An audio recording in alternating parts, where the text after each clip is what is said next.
All right, man, so we've had a chance to see what it looks like to play a professional sports league in the United States in 2020 in, this COVID climate, right? We've had a chance to see what it looks like. We got a sample size of 2. Of course, I'm talking about the NBA and Major League Baseball. Let me go in chronological order in terms of the impact COVID had on these sports and why. So the NBA, right, they paused their season on March 11th. That's when COVID really hit in the U.S. That's when things really started to shut down. So they weren't even, if you recall, of course, they weren't even at the playoffs. They were like a month away from the playoffs. So anytime business is interrupted, of course, you're going to have some sort of financial ramifications, right? Everything else aside, if business pauses, you're going to have some financial ramifications.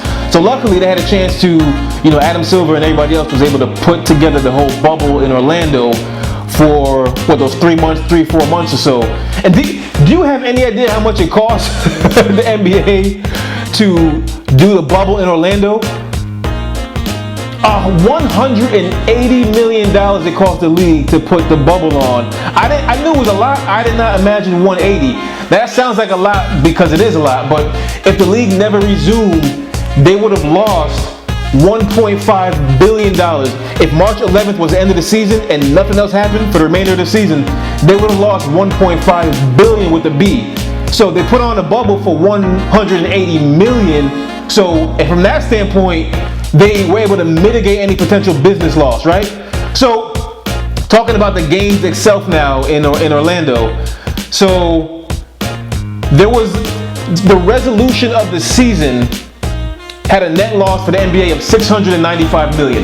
Now, people look at that number like in a vacuum and they just say that's because of all the social justice messaging and this, that, and the third, and they put, politics before the league, and it's good for them that they lost money. That's stupid. That's nonsense. It had nothing to do with the loss of revenue. The $695 million had nothing to do with the social justice stance that the league took.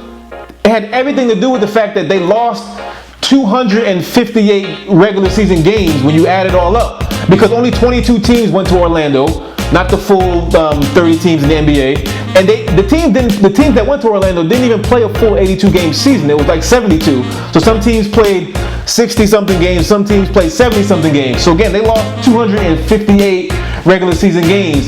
That and that alone is what contributes to the $695 million in lost revenue, not the social justice. And so don't listen to the nonsense and the noise. That had nothing to do with it. It had to do with the fact that the product was shortened, therefore the revenue stream was shortened. Now when you look at baseball, of course they played just a 60 game regular season. They lost 2/3 of their actual product, roughly, right? Roughly 2/3 of the season was lost because of COVID. They played 60 games, and they had some fans in their seat in the parks. It was like 20% capacity, but of course it wasn't what it should have been. So when you look at the combined operational losses, I got it right here.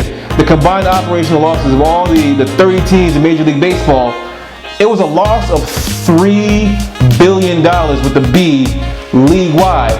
Now, I don't hear anybody saying that, it's because the Major League Baseball took a social justice stance, because they didn't. I mean, they did a little bit. It was really soft. It wasn't as forefront. It wasn't as big as what the NBA did.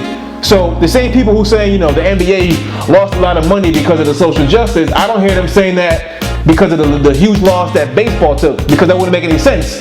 It's because the product was shortened for both leagues, loss of revenue, not as many fans, you name it, go on down the line. It's obvious why the revenue was impacted. It had nothing to do with social justice or anything else.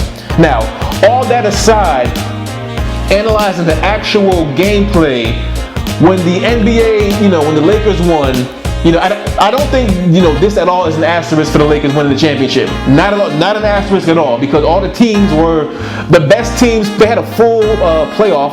The playoffs weren't abbreviated. The court was the same length. It was 94 feet. Both rims were 10 feet tall. The free throw line was 15 feet. So all that was the same. All these guys had to come onto the court and play, so there's no asterisk. But it did feel a little different watching the finals, because I knew that it was a bubble. I knew there were no fans. The court was generic. There was not like a Lakers themed court or a Heat themed court. So from that standpoint, it felt a little bit different. Now I go to baseball. Baseball felt normal because they were actually in the ballpark. So we'll have to wait and see what 2021 brings. But these leagues better come in with a plan. You can't come in and just try to wing it, because winging it in the COVID world doesn't work.